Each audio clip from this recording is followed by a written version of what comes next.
Buenas noches, doctora Gabriela D'Ambrosio. Mi nombre es Edgar Muñoz. A continuación, mi presentación de la guía práctica número 1 acerca de el trabajador en tiempos de pandemia.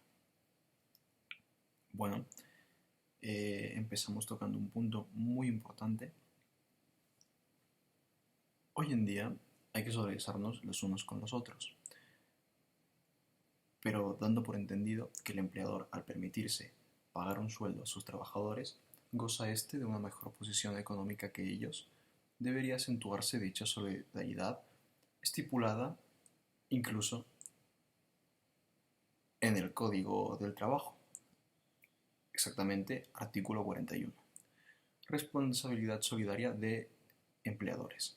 Cuando el trabajador se realice para dos o más empleadores, cuando el trabajo se realice para dos o más empleadores interesados en la misma empresa, como codueños, socios o copartícipes, ellos serán solidariamente responsables de toda obligación para con el trabajador.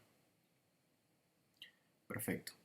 Un poco ambiguo el concepto de este artículo, pero el mismo código nos lo aclara en el artículo 42, que bueno, aparte de la responsabilidad solidaria ya mencionada, el empleador, a pesar de las circunstancias tan difíciles que atraviesa la humanidad en general, debe cumplir ciertos parámetros de bienestar para con su proletariado, que a pesar de ser difíciles de obrar por el declive de la economía global, ya que a diferencia de una responsabilidad moral, como se podía interpretar el artículo anterior, los siguientes son beneficios netamente económicos o relacionados con la economía y el,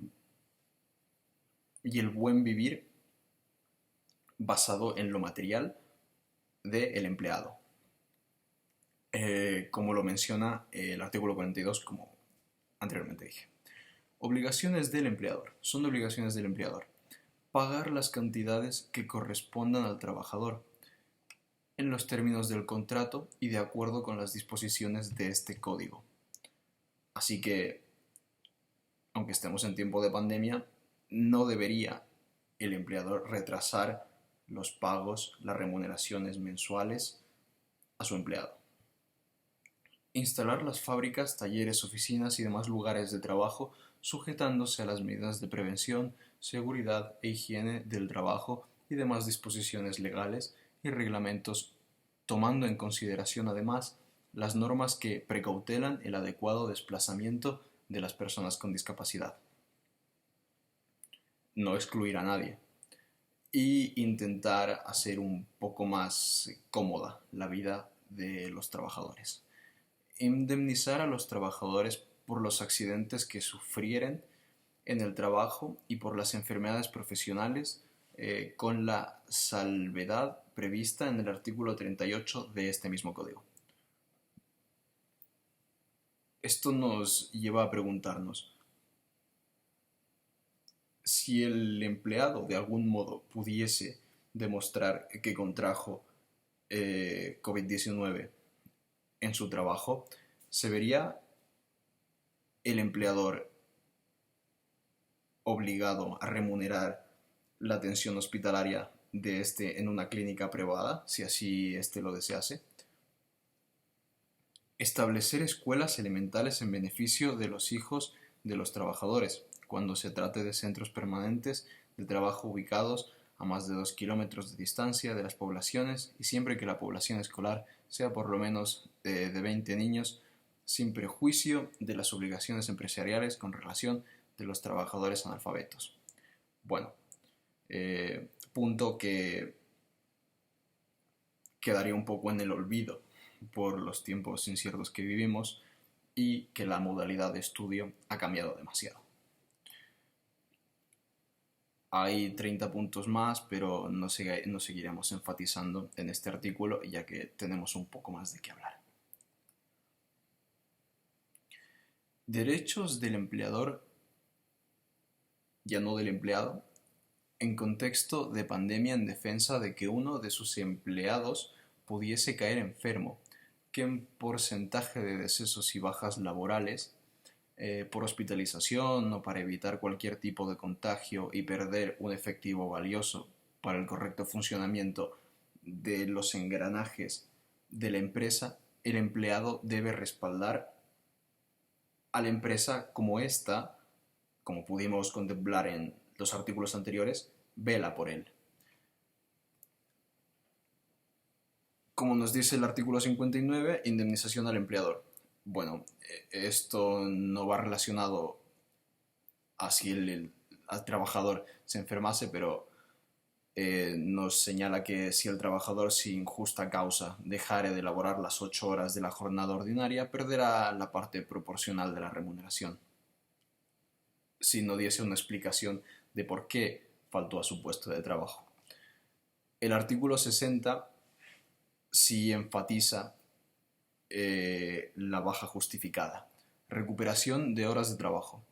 Cuando por causas accidentales o imprevistas, fuerza mayor u otro motivo ajeno a la voluntad de empleadores y trabajadores se interrumpiere el trabajo, el empleador abandonará la remuneración sin perjuicio de las reglas siguientes. Número 1. El empleador tendrá derecho a recuperar el tiempo perdido aumentado hasta por 3 horas las jornadas de los días subsiguientes, sin estar obligado al pago del recargo. Punto número 2. Dicho aumento durará hasta que las horas de exceso sean equivalentes por el número y el monto de la remuneración a las del periodo de interrupción. Esto blinda de algún modo al empleador contra posibles bajas que tuviese. Bueno, Dios no quiera no sean fatales, pero si sus empleados se ausentasen por cierto tiempo de su puesto de trabajo en contexto de pandemia por el COVID-19, pues estos deberían retomar, bueno, devolver estas horas que sí han sido remuneradas cuando él estaba pasando por situaciones difíciles. Último punto, sueldo mínimo.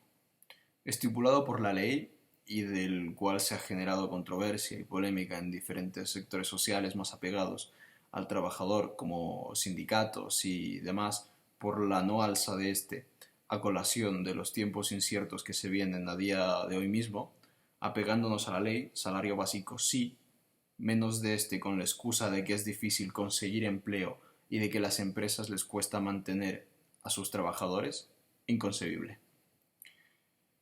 Como nos dice el artículo 81, estipulación de sueldos y salarios.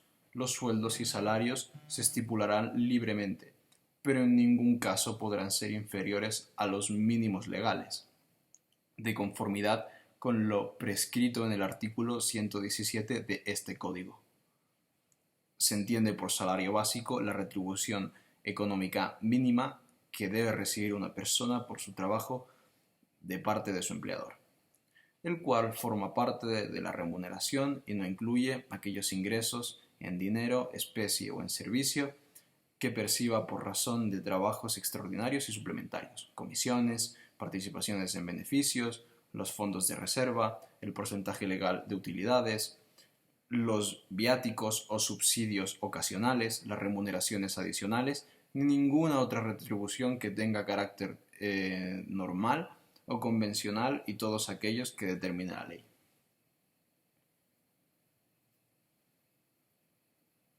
Enfatiza nuestro Código del Trabajo en que el empleador no pueda disminuir la paga salarial por debajo del sueldo básico y defiende al trabajador. Muchas gracias.